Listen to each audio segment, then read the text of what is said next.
Okay, so dividend policy का chapter हम कर रहे थे, चैप्टर नंबर 18, और इसके अंदर हम लास्ट जो अपना अप्रोच है उसके ऊपर आज हम डिस्कस करेंगे एमएम हाइपोथेसिस, या जिसको हम थ्योरी ऑफ इररेलेवेंस ऑफ डिविडेंड कहते हैं।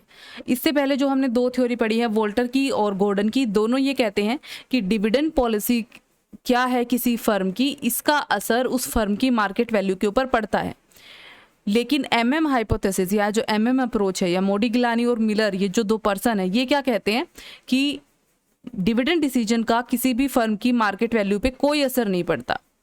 ठीक है, इनके कहने का ये जो है कारण है, ये कहते हैं कि डिविडेंड पॉलिसी जो होता है ना, ये डिसीजन किसी भी फर्म के पास जो इन्वेस्टमेंट अपॉर्चुनिटीज़ होती हैं इसके ऊपर डिपेंड करता है। इन्वेस्टमेंट अपॉर्चुनिटीज़ के ऊपर मतलब कि अगर किसी फर्म के पास मान लीजिए बहुत सारी इन्वेस्टमेंट की अपॉर्चुनिटीज़ हैं, मौके हैं काफ़ी सारे, कि फ़र्म किसी चीज़ में इन्वेस्ट करके, चाहे किसी प्रोजेक्ट में या किसी प्रोडक्ट में या कहीं और इन्वेस्ट करके जो है अच्छा रिटर्न कमा सकती है, तो इस केस में फर्म क्या करेगी, पैसा शेयर होल्डर को बांटने की बजाय अपने पास रखेगी और उसको इन्वेस्ट कर देगी। लेकिन अगर किसी फर्म के पास अच्छी इन्वेस्टमेंट की अपॉर्चुनिटी मौजूद नहीं है तो क्या करेगी, फिर उसको पैसा अपने पास रखने की ज़रूरत नहीं है, फिर वो शेयर होल्डर्स को डिविडेंड के तौर पर बांट देगी। सो एमएम हाइपोथेसिस के अकॉर्डिंग आपका जो डिविडेंड डिसीजन है वो बिल्कुल इररेलेवेंट है, उसका कोई भी रेलिवेंस या उसकी कोई भी प्रभाव नहीं पड़ता है आपके फर्म के मार्केट वैल्यू के ऊपर। ये कहते हैं कि आपकी जो फर्म की मार्केट वैल्यू है ना, वो आपके डिविडेंड डिसीजन से फ़र्क नहीं पड़ता, उसके ऊपर फ़र्क पड़ता है आपके फर्म की अर्निंग से, कि आपकी फर्म कितना कमा रही है। ठीक है, अगर आपकी फर्म ज़्यादा कमा रही है तो उससे आपकी फर्म की मार्केट वैल्यू अच्छी खासी रहेगी। तो डिविडेंड आप बांटो ना बांटो उससे कोई फ़र्क नहीं पड़ेगा। अब कुछ अजम्पशंस हैं जो एमएम जो है ये कुछ मान्यताएं हैं जो है इस थ्योरी की। सबसे पहले है कि परफेक्ट कैपिटल मार्केट होता है। परफेक्ट कैपिटल मार्केट का मतलब होता है कि इसमें जो इन्वेस्टर है, पैसे लगाने वाला, वो रैशनली बिहेव करता है, मतलब वो क्या कह सकते हैं हम, सोच समझ के डिसीजन लेने वाला इन्वेस्टर है। और परफेक्ट कैपिटल मार्केट का मतलब होता है कि इसमें इंफॉर्मेशन फ्रीली अवेलेबल है सबको, मतलब सबको सब चीज़ों की जानकारी आसानी से अवेलेबल है। कोई भी किसी भी तरीके की ट्रांजैक्शन या फ्लोटेशन कॉस्ट नहीं है। ट्रांजैक्शन या फ्लोटेशन कॉस्ट कब होती है, अगर मान लीजिए आप अपना शेयर बेच रहे होते हैं, ठीक है, तो शेयर को ऐसा नहीं है कि आप किसी को भी शेयर बेच दोगे और आपको कोई कॉस्ट नहीं आएगी, ब्रोकरेज देना पड़ता है आपको। अगर आप कंपनी कोई नया शेयर इशू करती है तो नया शेयर इशू करते टाइम जो है उसको कुछ क्या कहते हैं, कॉस्ट आती है। ठीक है, जैसे ब्रोकरेज हो गया, या इसके अलावा आपका कॉस्ट हो सकती है आपकी फ्लोटेशन कॉस्ट हो गई, ठीक है, या फिर आपकी ट्रांजैक्शन को करने के लिए कॉस्ट हो गई, या फिर आपकी अंडर राइटिंग कमीशन हो गया। तो इस तरीके के काफ़ी सारे खर्चे करने पड़ते हैं। लेकिन परफेक्ट कैपिटल मार्केट की सिचुएशन के अंदर जो एमएम हाइपोथेसिस है उसमें ये माना जाता है कि कोई भी इस तरह की कॉस्ट जो है आपको नहीं आती है, बिल्कुल परफेक्ट कैपिटल मार्केट है। दूसरा ये है कि परफेक्ट कैपिटल मार्केट में वो ये मानते हैं कि कोई भी इन्वेस्टर इतने ज़्यादा हैं, मौजूद हैं, कि मतलब मौजूद इतने ज़्यादा इन्वेस्टर आपके नहीं हैं कि उससे आपकी फर्म की मार्केट प्राइस के ऊपर या आपकी जो सिक्योरिटी है, यानी आपके जो शेयर्स वगैरह हैं या डिबेंचर्स वगैरह हैं, उनके प्राइस के ऊपर कुछ खास असर पड़े। तो ये परफेक्ट मार्केट कंपटीशन होता है। दूसरा ये मान के चलते हैं कि टैक्स नहीं है। ठीक है, टैक्स का कोई प्रावधान नहीं है, कोई टैक्स नहीं दिया जाता है कंपनी के द्वारा, ये इनकी दूसरी एजम्पशन है। तीसरी एजम्पशन है कि इन्वेस्टमेंट की पॉलिसी फिक्स्ड है। फिक्स का मतलब होता है कि वो चेंज नहीं होती। ठीक है, तो फर्म का जो रिस्क का कंप्लेक्शन है वो चेंज नहीं होता। फोर्थ है आपका अर्निंग की सर्टेनिटी है, मतलब अर्निंग तो होगी ही होगी, आपको पूरी पक्की सर्टेनिटी है कि आपके फ्यूचर प्रॉफिट्स फर्म कमाएगी ही कमाएगी। तो इससे क्या होता है, आपका जो इन्वेस्टर है वो फ्यूचर शेयर प्राइस, क्या शेयर प्राइस होंगे भविष्य में, क्या डिविडेंड दिया जाएगा, इसका जो डिसीजन है, इसकी जो फोरकास्ट है, इसका जो अनुमान है वो पक्के तौर पे लगा सकता है। ये एमएम की अप्रोच है। ये जो लास्ट वाली अप्रोच है ये इन्होंने बाद में ड्रॉप कर दी थी कि नहीं, ऐसा नहीं होता है, आप सर्टेनिटी के साथ जो है इस चीज़ का अनुमान नहीं लगा सकते कि फ्यूचर में आपके शेयर प्राइस क्या रहेंगे और आपके डिविडेंड क्या रहेंगे। ओके, ये तो हो गई असम्पशंस की बात। नाउ अब बात आती है कि लॉजिक क्या है एमएम जो थ्योरी है उसके पीछे। सो एमएम ने अपनी थ्योरी के बचाव में जो कहा है, उन्होंने अपनी थ्योरी को प्रूव करने के लिए उन्होंने ये कहा है कि किसी भी फर्म की मार्केट वैल्यू उस फर्म की अर्निंग्स के ऊपर डिपेंड करती है कि वो फर्म कमा कितना रही है, इस बात पे नहीं करती कि वो फर्म डिविडेंड दे रही है या नहीं दे रही है। ठीक है, अब ये एक एग्जांपल देते हैं, ठीक है, अपनी पॉइंट को प्रूव करने के लिए। ये कहते हैं कि मान लीजिए किसी भी फर्म के पास अच्छी खासी इन्वेस्टमेंट की अपॉर्चुनिटीज मौजूद है।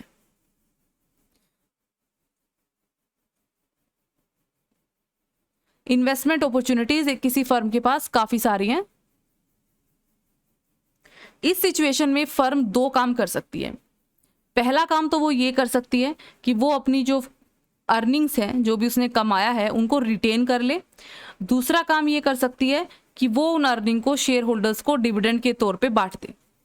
अब एमएम का कहना है कि चाहे फर्म इन दोनों में से कोई भी तरीका अपना ले, फर्म की मार्केट वैल्यू पे कोई असर नहीं पड़ेगा, उसके शेयर्स की वैल्यू पे कोई असर नहीं पड़ेगा। ठीक है, और कैसे नहीं पड़ेगा, वो ऐसा कहते हैं कि अगर फर्म अपने अर्निंग्स को रिटेन कर लेती है, मतलब अपने पास रख लेती है और डिविडेंड के तौर पे नहीं बांटती है, और जो भी इनकी इन्वेस्टमेंट अपॉर्चुनिटी इनके पास आई है उसमें इन्वेस्ट कर देती है, तो इससे होगा क्या, शेयर होल्डर्स के पास डिविडेंड नहीं जाएगा।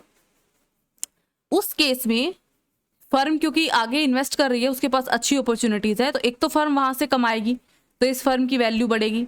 दूसरा, जो शेयर होल्डर्स हैं उनके पास जो डिविडेंड नहीं गया, उस डिविडेंड की कमी को शेयर होल्डर्स अपने शेयर्स का कुछ हिस्सा बेच के पूरा कर सकते हैं। अब देखिए, आपकी फर्म ने जो भी आपके पास अच्छी खासी अपॉर्चुनिटीज थी, मौका था इन्वेस्ट करने का, कमाने का, उसके अंदर आपकी फर्म ने इन्वेस्ट किया, उसने वहां से अच्छे खासे रिटर्न कमाए, जिसकी वजह से आपकी फर्म के जो शेयर के प्राइजेज हैं वो बढ़ गए। आपने शेयर होल्डर को डिविडेंड नहीं दिया, लेकिन इस कमी को पूरा करने के लिए उन्होंने क्या किया, ये जो शेयर्स के प्राइस बढ़े हैं उन्होंने इन शेयर्स को सेल कर दिया। इससे क्या हुआ, उनको पैसा भी मिल गया, ठीक है, और कंपनी का रिटर्न भी आ गया। इससे क्या हुआ, सिचुएशन जो है आपस में बैलेंस आउट हो गई, दोनों को फायदा हो गया। ठीक है, और दूसरा जो ऑप्शन है, मतलब अगर आप रिटेन नहीं करते हो, अगर आप, अच्छा एक और चीज, ये जो फर्म शेयर होल्डर इस तरीके से सेल करके जो पैसा वो रिकवर कर रहे हैं, जो डिविडेंड उनको नहीं मिला, इसको बोलते हैं होम मेड डिविडेंड। मतलब शेयर होल्डर्स ने अपना डिविडेंड खुद ही बना लिया इन शेयर्स को बेच के। दूसरा ऑप्शन है कि फर्म जो है डिविडेंड बांट दे और रिटेन करके ना रखे। अब फर्म के पास अच्छी खासी इन्वेस्टमेंट की अपॉर्चुनिटी है, लेकिन फर्म अपना जो अर्निंग है ना उसको अपने पास उस इन्वेस्टमेंट में नहीं डाल रही, वो डिविडेंड के तौर पे उसने शेयर होल्डर को बांट दिया। अब हुआ क्या, शेयर होल्डर को मिल गया डिविडेंड। डिविडेंड मिलने की वजह से शेयर होल्डर्स के पास आ गया पैसा। अब इस पॉइंट को ध्यान से समझना, शेयर होल्डर ओनर है कंपनी के, इनके पास आ गया कैश, ये कैश फर्म में से निकला है, तो फर्म की एसेट हो गई कम। ठीक है, एसेट कम हो गई फर्म की, इससे क्या हुआ, फर्म की मार्केट प्राइस जो है ना शेयर्स का, वो हो जाएगा कम। इससे क्या हुआ, शेयर होल्डर्स को जो ये बेनिफिट मिला था डिविडेंड का, ये बैलेंस आउट हो गया इस छोटे से नुकसान की वजह से, कैंसल आउट हो गए आपस में। ठीक है, मतलब इनको जो बेनिफिट मिला था ना, एक तरफ तो ओनर को कैश का बेनिफिट मिल गया, लेकिन इस कंपनी के मालिक भी तो यही है जिसका मार्केट प्राइस गिर रहा है, तो वहां हो गया इनको लॉस। तो एक हाथ में बेनिफिट, एक हाथ में लॉस, वो आपस में कैंसिल आउट हो गई चीजें। ठीक है, वहां पे चीजें बैलेंस हो गई। इससे हुआ क्या, शेयर होल्डर्स बिल्कुल ही इस बात से मतलब हम कह सकते हैं कि इनडिफरेंट हो जाएंगे कि डिविडेंड दिया जाए या नहीं दिया जाए, क्योंकि अगर डिविडेंड दोगे तो भी इस तरीके से उनको फायदा कुछ नहीं होना, सिचुएशन इक्वल हो जाएगी, एक जगह पे फायदा हो रहा है तो दूसरी जगह पे लॉस, सिचुएशन इक्वल। ठीक है, और अगर आप उनको डिविडेंड नहीं दोगे तो भी कोई फर्क नहीं पड़ेगा। क्यों, क्योंकि एक तो उनके शेयर्स बढ़ जाएंगे, ठीक है, दूसरा वो अपने शेयर्स को बेच के डिविडेंड जो है अपना उसकी कमी को पूरा कर सकते हैं। तो इनके पास से शेयर कम हो गए यहाँ पे, लेकिन फर्म ने जो यहाँ से रिटर्न कमाया उसकी वजह से इसके शेयर की मार्केट वैल्यू बढ़ गई, भले ही इनके पास से शेयर कम हो गए। सो शेयर होल्डर यहाँ पे इनडिफरेंट हो जाएंगे। दूसरा ये आगे कह रहा है कि फर्म जो है ना उसको नुकसान ज़्यादा नहीं होगा। क्यों, क्योंकि फर्म के पास अच्छी खासी इन्वेस्टमेंट अपॉर्चुनिटी है। अगर वो अपनी ही अर्निंग को रिटेन करके उसमें नहीं लगाती तो वो क्या करेगी, बाहर से पैसा उठा लेगी। क्योंकि ये परफेक्ट कैपिटल मार्केट है, हमने ऊपर देखा, तो बाहर से पैसा उठाना बहुत ही आसान है अकॉर्डिंग टू दिस अप्रोच और इसके अजम्पशंस के अकॉर्डिंग। तो बाहर से पैसा उठा के इन्वेस्टमेंट अपॉर्चुनिटी में लगा देगी। तो बेसिकली कहना चाहते हैं कि फर्म चाहे पैसा रिटेन अपनी अर्निंग को अपने पास रख के इन्वेस्ट करे या उसको डिविडेंड के तौर पे शेयर होल्डर को बांट दे, कोई फर्क नहीं पड़ने वाला। आपके शेयर होल्डर भी इंडिफरेंट रहेंगे, उनको फर्क नहीं, उनको कोई फायदा नहीं होगा, चाहे पैसा उनको डिविडेंड के तौर पे मिले चाहे ना मिले, और फर्म को भी कोई नुकसान नहीं होगा चाहे वो डिविडेंड के तौर पे पैसा बांट दे या फिर उनको रिटेन करके रख ले। फिर से मैं बता रही हूँ, अगर किसी फर्म के पास अच्छी खासी इन्वेस्टमेंट अपॉर्चुनिटी है अकॉर्डिंग टू एमएम अप्रोच है, ध्यान रखिएगा ये, तो अगर वो पैसा अपने पास रिटेन करके रखती है तो वो क्या करेगी, उस पैसे को इन्वेस्टमेंट अपॉर्चुनिटी में लगाएगी, जिसकी वजह से उसे रिटर्न मिलेगा, उसकी ग्रोथ होगी, जिस वजह से उसके शेयर का प्राइस बढ़ेगा। ठीक है। दूसरी चीज, शेयर होल्डर्स को पैसा नहीं मिल रहा डिविडेंड के तौर पे, तो उसकी कमी को पूरा करने के लिए वो क्या करेंगे, अपने शेयर्स को बेचेंगे। अब एक तरफ तो जिस कंपनी के शेयर आपके पास है, मान लीजिए आप शेयर होल्डर हो, ये आप हो, ठीक है, एक तरफ तो आपके पास जो शेयर्स हैं कंपनी के उनका प्राइस बढ़ गया, दूसरी तरफ आपको अपना डिविडेंड रिकवर करने के लिए कुछ शेयर्स को बेचना पड़ा, सेल करना पड़ा। तो आपके पास से कुछ शेयर हालांकि कम हो गए, लेकिन दूसरी तरफ जो शेयर बचे हैं उनका प्राइस अच्छा खासा है, आपकी फर्म अच्छा कमा रही है। ठीक है, यहाँ पे बैलेंस आउट हो गई चीजें। दूसरी चीज, अगर आप डिविडेंड के तौर पे बांट देते हो शेयर होल्डर को, आपको डिविडेंड मिल गया कैश के तौर पे, इससे हुआ क्या, आपकी फर्म की एसेट कम हो गई क्योंकि उसके पास से कैश गया है। ठीक है, इससे आपके मार्केट वैल्यू पे फर्क, थोड़ा सा मार्केट प्राइस आपका कम हो जाएगा, जिस वजह से एक हाथ में अगर आपके बेनिफिट आया तो दूसरे हाथ में लॉस आया, तो ये आपस में बैलेंस हो गया, कैंसिल आउट हो गया, मतलब कुछ ना फायदा हुआ ना नुकसान हुआ। ठीक है। दूसरी चीज, फर्म को यहाँ पे नुकसान नहीं होगा, क्यों, क्योंकि फर्म के पास इन्वेस्टमेंट अपॉर्चुनिटी जो है, अगर अपना पैसा नहीं लगा सकती, वो डिविडेंड के तौर पे बांट रही है, तो वो बाहर से पैसा उठा लेगी। क्योंकि इस जो आपकी अप्रोच है इसमें हमने अजम्पशन है, अभी परफेक्ट कैपिटल मार्केट है, आपको आसानी से पैसा मिल जाएगा बाहर से, तो बाहर से पैसा उठा के फर्म जो है लगा देगी, तो फर्म को भी नुकसान नहीं होगा, चाहे वो पैसा रिटेन करे चाहे वो डिविडेंड के तौर पे बांटे, और आपका शेयर होल्डर इनडिफरेंट रहेगा, उसको कोई फर्क नहीं पड़ने वाला, क्योंकि उसको कोई खास बेनिफिट नहीं होगा। एक हाथ में बेनिफिट होगा तो दूसरे में लॉस, यहाँ भी वही सेम सिचुएशन है। सो ये आपकी कहती है एमएम अप्रोच, कि आप डिविडेंड बांटो ना बांटो कोई फर्क नहीं पड़ने वाला है आपकी फर्म की मार्केट वैल्यू के ऊपर आखिरी में। ठीक है, अभी आते हैं प्रैक्टिकल क्वेश्चन की तरफ। तो प्रैक्टिकल क्वेश्चन कैसे निकालने हैं, एमएम अप्रोच के लिए आपके पास एक फॉर्मूला है, मार्केट वैल्यू ऑफ फर्म ही निकालनी है हमने, लेकिन उसके लिए जो फॉर्मूला है वो है आपका 1 डिवाइडेड बाई 1 प्लस KE, और यहां हम कर देंगे इंटू D1 प्लस P1। ठीक है, सो ये जो P है तो ये तो पता ही है आपको, एग्जिस्टिंग मार्केट प्राइस है, KE हमें मालूम है कॉस्ट ऑफ इक्विटी कैपिटल होती है, D1 जो है ये है आपका डिविडेंड पर शेयर, एक शेयर के बदले जो शेयर होल्डर्स को डिविडेंड मिल रहा है। ठीक है, to be received at the end of year 1, ये ध्यान रखिएगा, ये आपको साल के आखिर में जो रिसीव होने वाला है वो डिविडेंड है। दूसरा, P1 का मतलब है मार्केट प्राइस ऑफ शेयर जो eight the end of year 1 है आपका।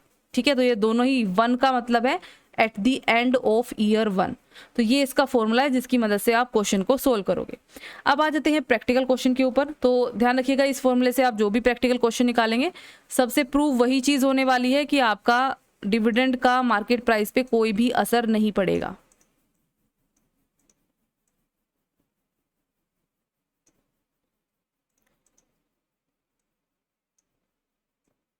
ओके, क्योंकि ये अप्रोच को प्रूव करने के लिए ही ये चीजें हैं।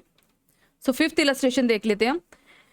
अब कोई कंपनी है फर्म जिसके पास 50,000 शेयर है, 100 रुपये ईच पे वो बेच रही है। फर्म नेट अर्निंग उसको 4 लाख रुपए की उसको उम्मीद है कि हो जाएगी। डिविडेंड 5 रुपये पर शेयर का वो दे रही है at the end of current financial year, तो वो याद रखना D1 है dividend at the end of current year, तो ये वो है। There is a proposal for making new investment, उसके पास नई इन्वेस्टमेंट की अपॉर्चुनिटी है 12 लाख रुपए की। Assuming 10% cost of capital, show that under the MM hypothesis कि पेमेंट ऑफ डिविडेंड का कोई फर्क नहीं पड़ेगा आपकी वैल्यू की, फर्म की वैल्यू के ऊपर। ठीक है, सो इसके अंदर आपको क्या करना है, 2 सिचुएशन अज्यूम करनी है। पहली सिचुएशन है कि जब डिविडेंड दिए जाते हैं, सो डिविडेंड्स आर पेड, दोनों ही केसेस में आप देखिएगा तो आपके जो फर्म की मार्केट वैल्यू है वो इक्वल आएगी। और दूसरी आपको करनी है सिचुएशन अज्यूम जहां पे डिविडेंड्स आर नॉट पेड। ठीक है, तो चलिए अभी निकालते हैं हम।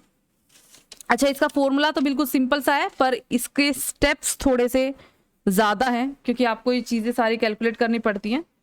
P1 जो है आपका market price at the end of year 1, ये आपको निकालना पड़ेगा, तो इसे आप ध्यान से देखिएगा। सबसे पहले हम फॉर्मूले के अंदर डाल लेते हैं। ठीक है, फर्म की यहाँ पे आप ध्यान रखिएगा,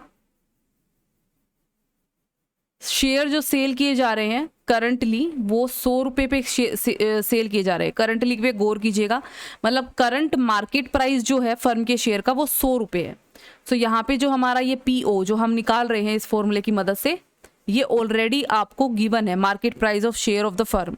ठीक है, ये गिवन है, तो क्या निकालने की जरूरत पड़ेगी, हमारे पास ये नहीं है। Market price of share at the end of year 1 हमारे पास नहीं है और ये हमें निकालना पड़ेगा। ठीक है, सो कैलकुलेट करते हैं। चलिए,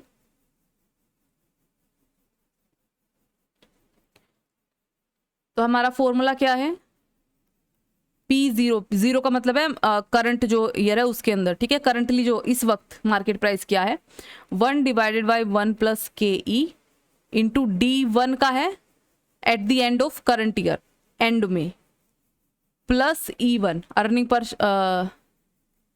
sorry P1 sorry market price of share at the end of current year, ये एंड वाला है। ठीक है, ये हमें दिया हुआ है करंट 100 रुपये, 1 divided by 1 plus cost of capital हमें दे रखी है 10%, 10% को सोल्व करोगे 0.10 आ जाएगा।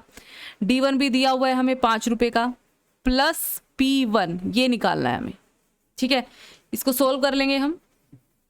इसको आप सोल्व करोगे ये आ जाएगा 1.10 को आप 100 उस तरफ लेके जाओगे, 100 से गुणा कर दोगे, ये आ जाएगा आपका 110 बराबर है 5 बटे में P1 सॉरी प्लस में P1।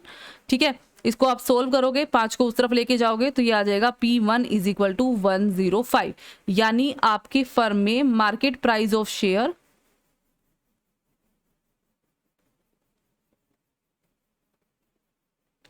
Eight the end of year 1, आखिरी में, साल के आखिरी में, ये आपका फर्म का शेयर का मार्केट प्राइस रहेगा। ये चीज हमने कैलकुलेट करी है। एक बार आपके पास ये आ गया तो अब हमें क्या करना है, ये हमारा था स्टेप 1। ठीक है, इसको अब ध्यान से देखिएगा क्योंकि ये थोड़ी सी लंबी चौड़ी है इसकी कैलकुलेशन। अब हमें करना है स्टेप 2।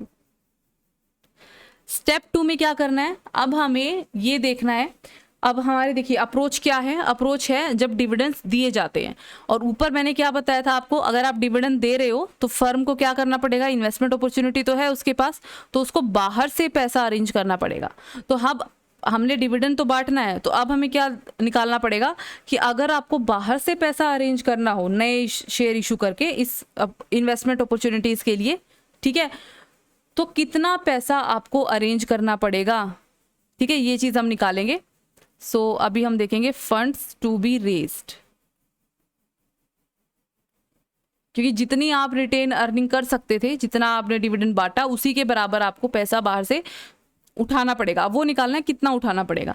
इसका फॉर्मूला जो है वो है ये,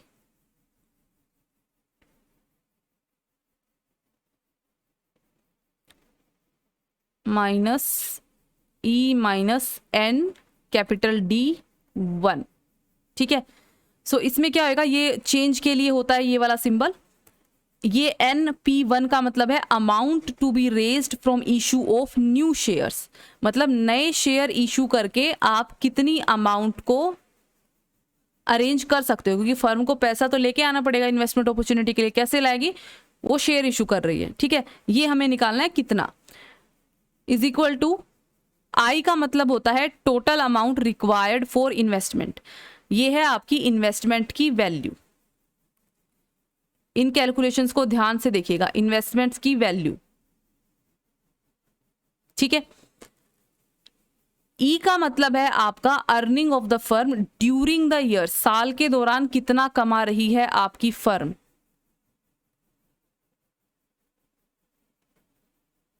साल के दौरान कितना कमाया। और D1 तो हमने देख ही लिया था, ये N और इसमें जोड़ दीजिए आप, तो ये बन जाएगा आपका टोटल डिविडेंड।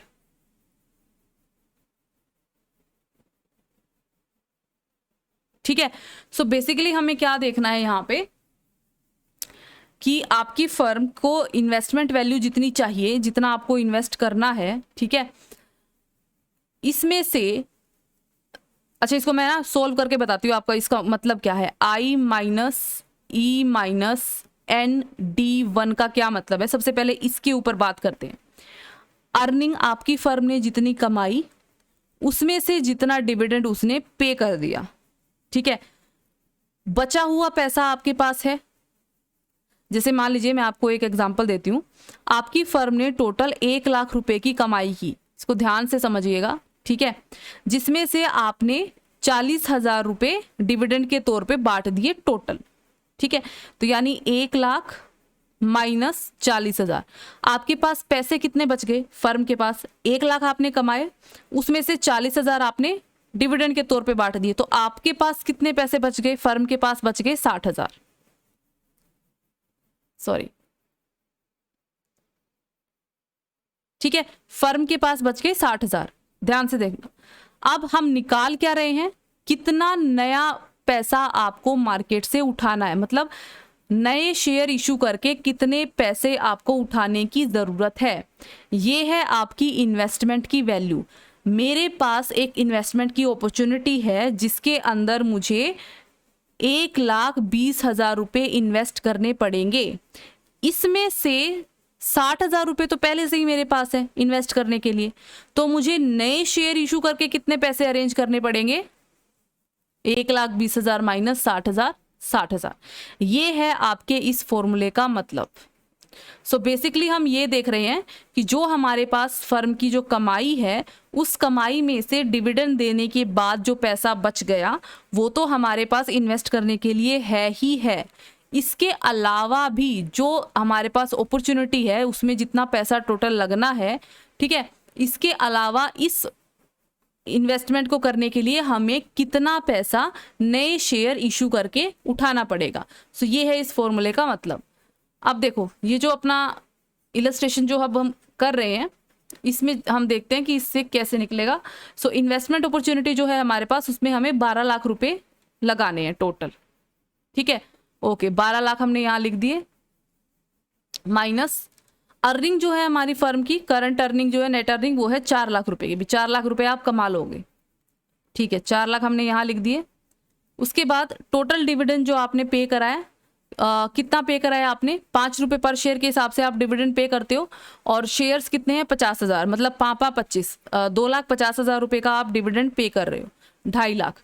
अब इसको सोल्व कर देते हैं, 4 लाख रुपए आपने कमाए, उसमें से 2.5 लाख तो आपने शेयर होल्डर को बांट दिया, आपके पास बच कितने गए, 1.5 लाख। इन्वेस्टमेंट करने के लिए आपको 12 लाख की जरूरत है, 1.5 लाख आपके पास पहले से है, तो बाहर से नए शेयर इशू करके आपको कितने पैसे अरेंज करने की जरूरत है, 12 लाख माइनस में 1,50,000 यानी 10,50,000। कि आपके पास 1.5 लाख रुपए तो है, आपको 10,50,000 और निकालने हैं, तो आप वो नए शेयर इशू करके करोगे, ठीक है। अब ये तो टोटल पैसा है जो आपको नए शेयर इशू करके अरेंज करना है। कितने नंबर ऑफ शेयर आपको इशू करने पड़ेंगे ये निकालेंगे हम स्टेप 3 में, कि ये पैसा अरेंज करने के लिए आपको कितने शेयर इशू करने पड़ेंगे। तो सीधी सी बात है, अगर मैं इसको पर शेयर की वैल्यू से डिवाइड कर दूं तो मुझे पता चल जाएगा कितने, ठीक है। तो पर शेयर की वैल्यू से हम डिवाइड कर देते हैं,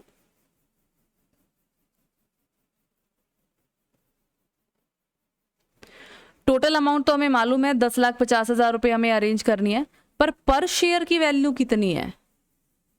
अब ये जो नए शेयर आप इशू करोगे, साल के आखिरी में इशू करोगे ना, नए शेयर की वैल्यू देखो हमने निकाली थी, market price of share at the end of the year 105 रुपए है। यानी अगर आप नए शेयर इशू करने वाले हो तो आपका जो मार्केट प्राइस रहेगा वो रहेगा 105 रुपए का। यही हमने पहले स्टेप में निकाला था, इसको 105 से मैंने डिवाइड कर दिया, यानी 10,50,000 रुपए अरेंज करने के लिए मुझे 10,000 शेयर और इशू करने पड़ेंगे, जिसमें एक शेयर की कीमत होगी 105 रुपए की। ठीक है, ओके।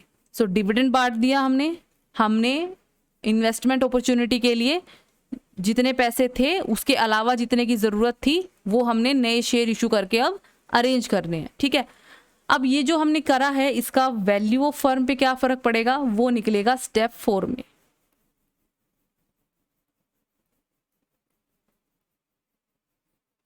अब यहाँ वैल्यू ऑफ फर्म का थोड़ा सा लंबा चौड़ा आपका वो है फॉर्मूला, क्योंकि ये न्यू वैल्यू ऑफ फर्म है। ठीक है, जो हमने शुरू में फॉर्मूला देखा था वो तो करंट मार्केट प्राइस था, ये नई है।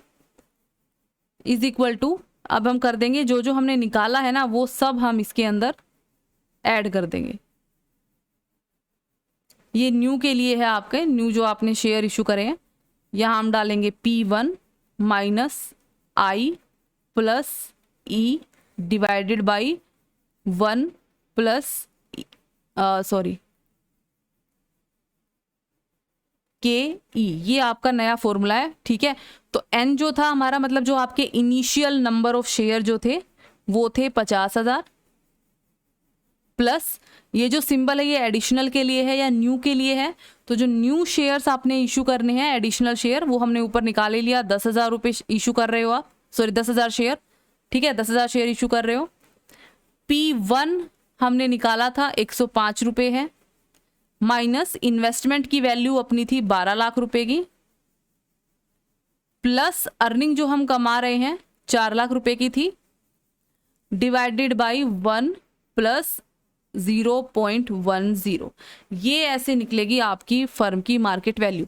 तो इसको हम सोल्व कर लेंगे तो आपकी फर्म की जो नई मार्केट वैल्यू है वो आ जाएगी 50 लाख रुपए। ठीक है, ये तो तब है जब आप डिविडेंड दे रहे हो। अगर आप डिविडेंड ना दो, ठीक है, तो आपकी फर्म की मार्केट वैल्यू पे क्या असर पड़ेगा, अब हम वो निकालेंगे। क्योंकि एमएम अप्रोच के अकॉर्डिंग डिविडेंड दो ना दो कोई फर्क नहीं पड़ता, आपकी फर्म की मार्केट वैल्यू उतनी ही रहने वाली है जितनी पहले थी। ठीक है, तो देख लेते हैं। दूसरा केस लेते हैं हम, when dividends are not paid.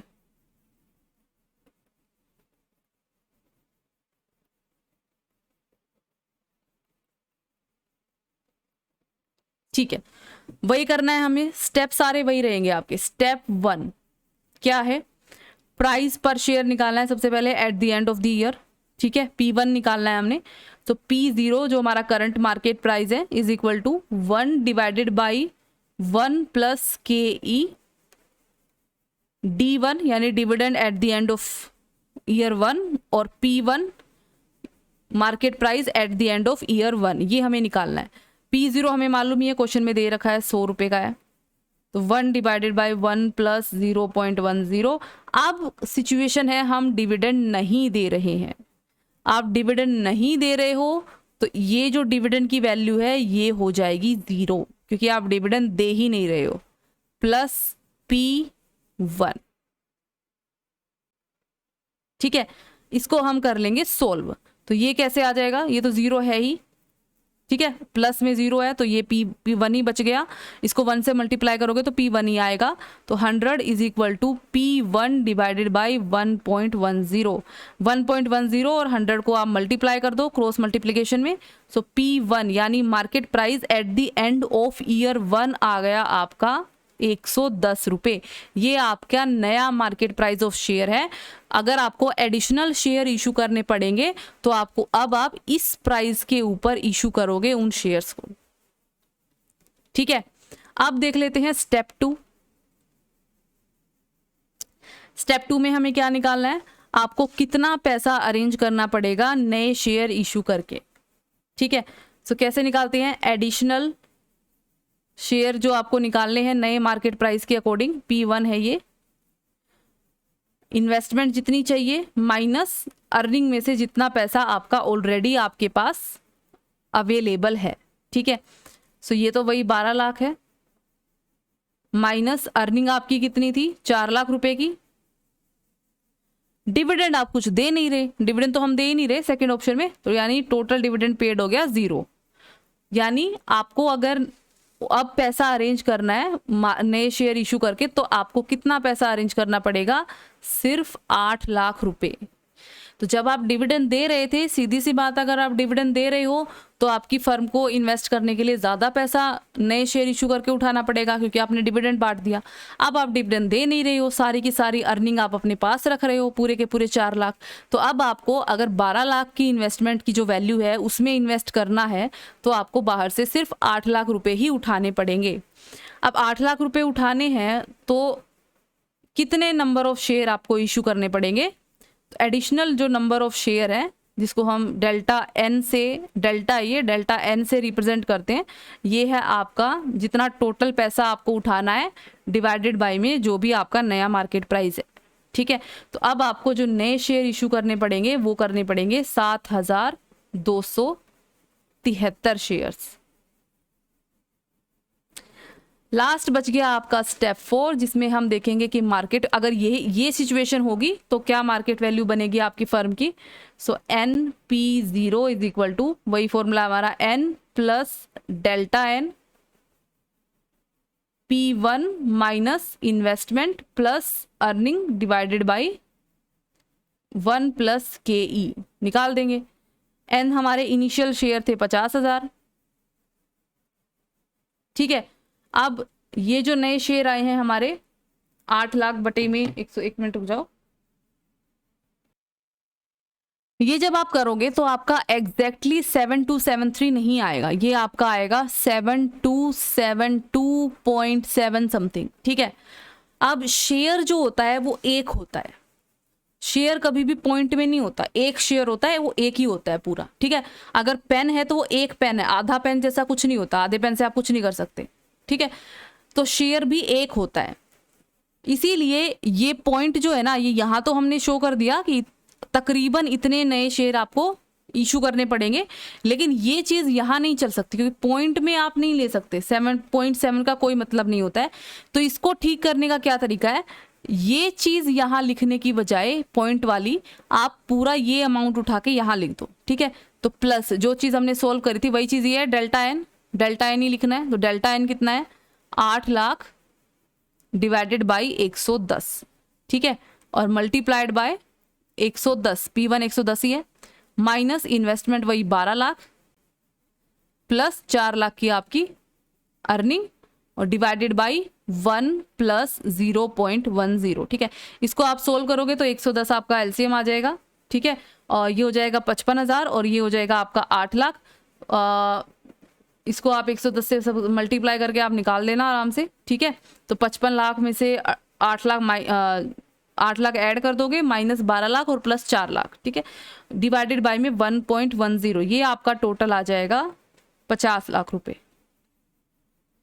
तो आप देखोगे आपके अकॉर्डिंग टू आपकी फर्म की मार्केट वैल्यू सेम है, वही है, चाहे आपने डिविडेंड दिया और चाहे आपने डिविडेंड नहीं दिया, बल्कि सारा का सारा पैसा अपने पास रिटेन कर लिया और जो इन्वेस्टमेंट अपॉर्चुनिटी थी उसमें लगा दिया।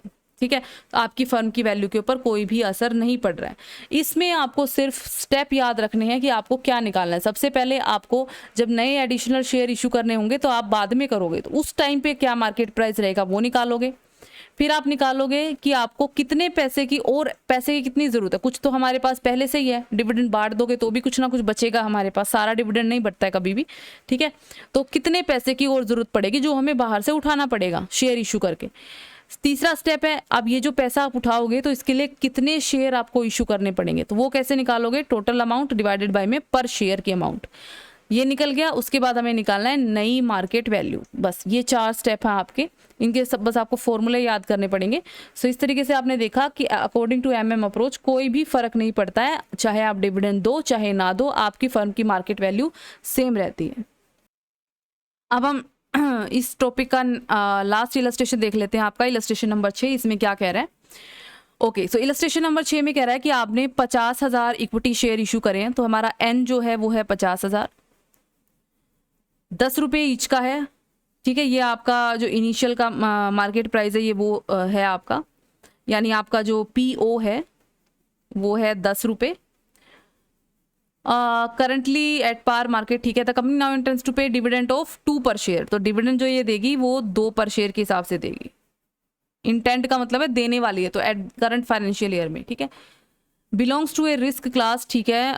कैपिटलाइजेशन की रेट है 15%, यानी KE है आपका 15%, तो 0.15, ठीक है। 3 चीजें निकालनी है। सबसे पहले price of company share, okay, यानी आपको P1 निकालना है 2 सिचुएशन में, जब डिविडेंड डिक्लेयर किया जाता है और डिविडेंड डिक्लेयर नहीं किया जाता, ठीक है। सो A निकाल लेते हैं, मतलब इसमें सिर्फ आपको स्टेप 1 सोल्व करना है।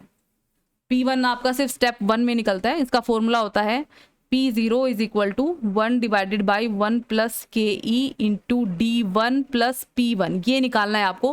पहली सिचुएशन जब डिविडेंड देते हो, दूसरी जब नहीं देते। जब डिविडेंड देते हो तो मार्केट प्राइस 10 है, 1 बटे में 1 प्लस में 0.15।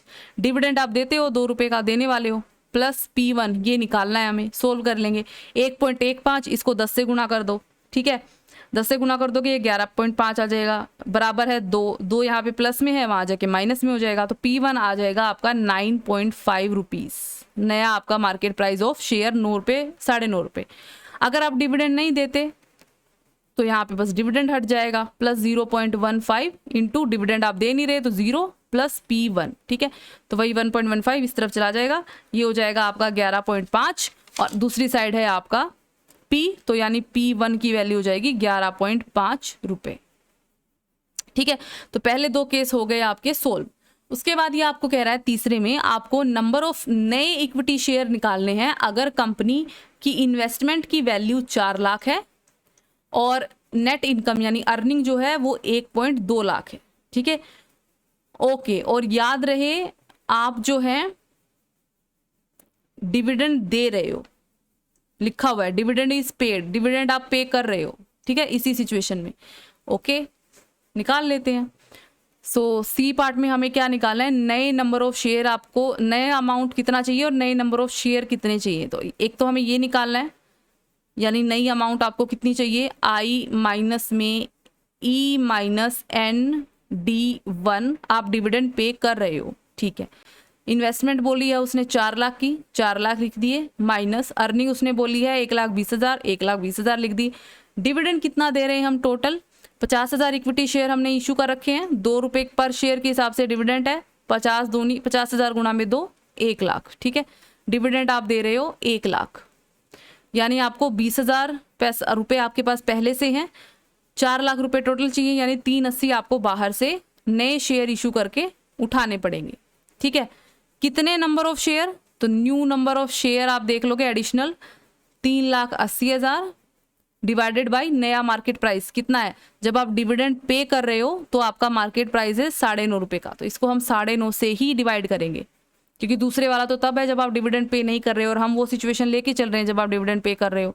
सो ये आ जाएगा आपका 40,000 शेयर्स, यानी इस सिचुएशन में आपको एडिशनल पैसा जो उठाना है उसके लिए आपको 40,000 शेयर जो है वो इशू करने पड़ेंगे। सो ये हो जाएगी आपकी MM अप्रोच, इसके सारे इलस्ट्रेशन। इसके बाद आपको MM अप्रोच जो है उसकी कुछ क्रिटिसिज्म दिया हुआ है। क्रिटिसिज्म मैं आपको वैसे बता देती हूँ, वैसे तो इसकी काफ़ी सारा क्रिटिसिज्म है। सबसे पहला है इसका टैक्स इफेक्ट।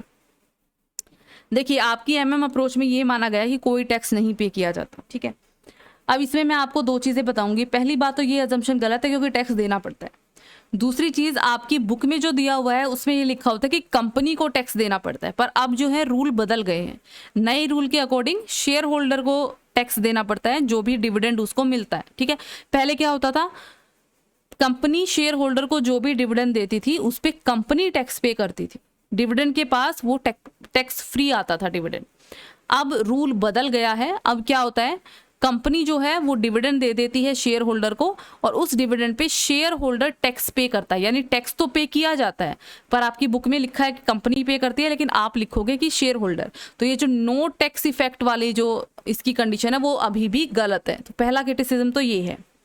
दूसरा आपका है फ्लोटेशन कॉस्ट, क्योंकि हम इसमें परफेक्ट कैपिटल मार्केट मान के चलते हैं, तो उसमें ये माना जाता है कोई फ्लोटेशन कॉस्ट नहीं है। मतलब अगर कंपनी नए शेयर इशू करेगी उसको कोई भी किसी भी तरीके का खर्चा नहीं करना पड़ेगा, जबकि हकीकत ये होती है कि आपको अंडरराइटिंग कमीशन, ब्रोकरेज और इस तरह के दूसरे खर्चे करने पड़ते हैं। ठीक है, तो दूसरी तो ये एजम्पशन उसकी गलत हो गई। तीसरी है ट्रांजैक्शन कॉस्ट। ट्रांजैक्शन कॉस्ट का मतलब होता है कि जब एक शेयर होल्डर अपने शेयर्स को बेचता है तो ऐसा नहीं है कि उसको कोई भी ट्रांजैक्शन की कॉस्ट, ट्रांजैक्शन मतलब एक से ट्रांजैक्ट होकर दूसरे के पास जाता है, दोनों के बीच में कुछ लेन देन होता है ट्रांजैक्शन, भाई एक शेयर देता है दूसरा पैसे, तो ऐसा नहीं है कि ये फ्री ऑफ कॉस्ट होता है, मुफ्त में हो जाता है। ब्रोकरेज वगैरह देना पड़ सकता है आपको, आपका जो क्या कहते हैं उसे, ब्रोकर जो होता है जो आपके लिए शेयर परचेज और सेल करता है। अगर आप ऐप के थ्रू भी शेयर्स को खुद परचेज करते हो ना या सेल करते हो, तो भी जिस कंपनी की ऐप होती है ना, उस कंपनी को आपको कुछ ना कुछ कमीशन देना पड़ता है। तो ट्रांजैक्शन कॉस्ट तो होती ही होती हैं। तो इसमें जो अजम्पशन माने कि ये ट्रांजैक्शन कॉस्ट नहीं है, वो बिल्कुल गलत है। और क्योंकि ट्रांजैक्शन कॉस्ट और फ्लोटेशन कॉस्ट होती है ना, अब देखो ट्रांजैक्शन कॉस्ट ये अप्रोच क्या कहती है, जितना भी डिविडेंड शेयर होल्डर्स को नहीं मिलेगा, अगर डिविडेंड नहीं बांटती है कंपनी, तो शेयर होल्डर क्या करेंगे, इस डिविडेंड के अमाउंट को रिकवर करने के लिए इसके बराबर की अमाउंट के शेयर्स को बेच देंगे, ये मानती है। लेकिन क्योंकि बीच में ट्रांजैक्शन कॉस्ट होती है, तो अगर कंपनी इसके बराबर के बेचेगी तो उसको कम पैसा मिलेगा, क्योंकि इस कॉस्ट की वजह से उनको आखिरी में जो पैसा मिलेगा नेट अमाउंट वो कम हो जाएगी, यानी उनको ज़्यादा शेयर्स, ज़्यादा वैल्यू के शेयर्स सेल करने पड़ेंगे। जैसे मान लीजिए 10,000 डिविडेंड बनता था, वो नहीं मिला, तो ऐसा नहीं है कि ये 10,000 रुपये के शेयर बेच देंगे तो इनका रिकवर हो जाएगा, नहीं।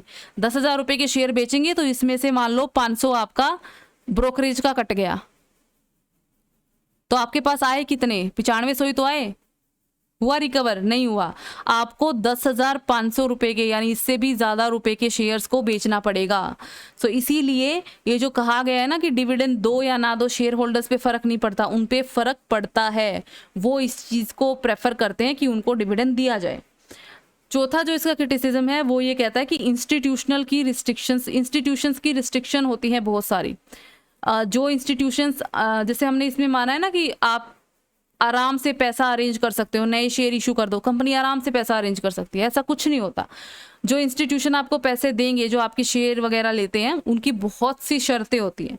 जैसे आपका LIC है, लाइफ इंश्योरेंस कॉरपोरेशन, वो उसी कंपनी में इन्वेस्ट करता है जो कंपनी 4% की दर से लगातार पिछले 5 सालों से डिविडेंड बांट रही है अपने शेयर होल्डर्स को, ठीक है। तो मतलब डिविडेंड तो देना पड़ेगा, तो ये चीज़ के डिविडेंड दो ना दो इससे कोई फर्क नहीं पड़ेगा, ये सही नहीं है, ठीक है।